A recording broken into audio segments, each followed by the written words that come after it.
We all dream of our perfect wedding day, but what happens if things don't go quite according to plan? I'm here at Real People magazine to find out their top 5 wedding horror stories. Will and Kate, look away now. For number 5, we've got a couple who actually had their entire wedding stolen. And this is Karen and Mel, who come from Nottinghamshire. Basically, they had spent a year planning their wedding, and they'd gone round the night before and actually laid everything out. They'd got Haribo sweets all over the tables, and they'd made little name cards, and they'd got little gift boxes of sugared almonds and absolutely everything. One of their guests who was sort of helping out went round on the morning of the wedding and actually came back to them and reported back that everything had just disappeared. And basically what had happened was 2 local scallywags had managed to find their way underneath the awning. So when this poor couple turned up and they went racing to the showground to see what had happened, they basically just found that their tables were bare and their wedding had disappeared. Top 4 on my list of wedding disasters is Tracy and Paul. This pair are from Barry in South Wales. They had the perfect wedding plan. They were going abroad for their wedding and they got it all sorted out for them and 25 guests to go to Turkey. Unfortunately, the headline on this is I do, I spew. And that pretty much sums up really what happened to them. They went a little bit in advance of the actual wedding, and everybody from the bride, the groom, the aunties, the whole lot of them basically got salmonella and were in a terrible state. And she describes how the photographer could barely take any photos because at one time one of them had to keep rushing off to go to the loo. And she said the whole thing just turned into a bit of a farce, and there's photos of her at her wedding with a sort of a slightly green twinge and a sort of really quite pained look on her face as she was actually trying to keep it all together while they made their vows. They were all in bed by 9:30. One of the guests said, Imodium wouldn't touch it. They were just so ill, there was nothing that they could do. So your heart goes out to them.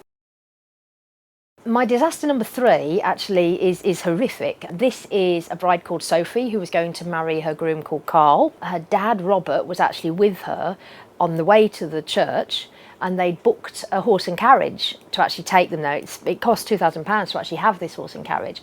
And unfortunately, after about 2 minutes into the drive, the horse got spooked and basically the whole carriage ran away with them. One of the drivers had fell out.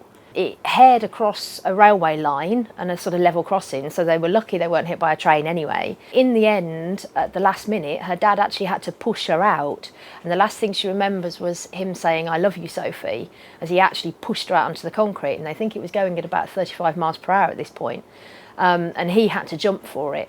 What she didn't know at the time was actually he could see that the actual carriage was about to crash into a lorry, and it was going to hit her sort of full blast. Obviously, she woke up on the tarmac, fortunately escaped major injury, and even the dad, who had to jump for it, got out with bruised ribs. But obviously their wedding was in tatters. Her wedding dress was torn to shreds. She was in hospital. She was taken off in a neck brace in an ambulance. So thankfully, she recovered. They got married again. It had a happy ending, but that's not what you'd want to happen on your wedding day, I don't think. Disaster number 2, and it's Linda and Andy. It was actually the reception where things went a little bit bad for this poor pair. The best man, who was a chap called Toby, was recalling the first moment that he'd ever met Linda and pointed out that they were actually on a stag do, and Linda and her friend had mooned at them because they'd been shouting insults at them. So he was like, the first time I met the bride was when I saw her bum. Unfortunately, the groom at this point was sitting on a railing on a balcony overlooking a cliff. He laughed so much that he actually fell off the cliff. So when the bride looked over to sort of lovingly at her fiancé and probably to say, "I can't believe you've told all the wedding guests this," the first thing she saw was her own groom falling off the cliff. Fortunately, he only fell about 5 feet, so he did survive. And he manfully made it through the rest of the speeches and everything. But the next day he was in hospital with severe concussion. Another one who actually ended up in bed at about 9 o'clock feeling terrible and didn't have much of a wedding night. My top number 1 wedding disaster story is Nikki and Sam from Redditch in Worcestershire. I'm sure there's lots of brides who've got a bit of a problem with their mother-in-law, but actually Nikki hasn't. She really likes Jan, who's her then fiance's mother-in-law. Unfortunately, what she wasn't expecting was that Jan was going to catch fire in the middle of the wedding ceremony. So I think when the mother-in-law goes up in flames as you're taking your vows, that's quite something. Basically what they'd done is they decorated the church with these red and white silk flowers around big Roman candles.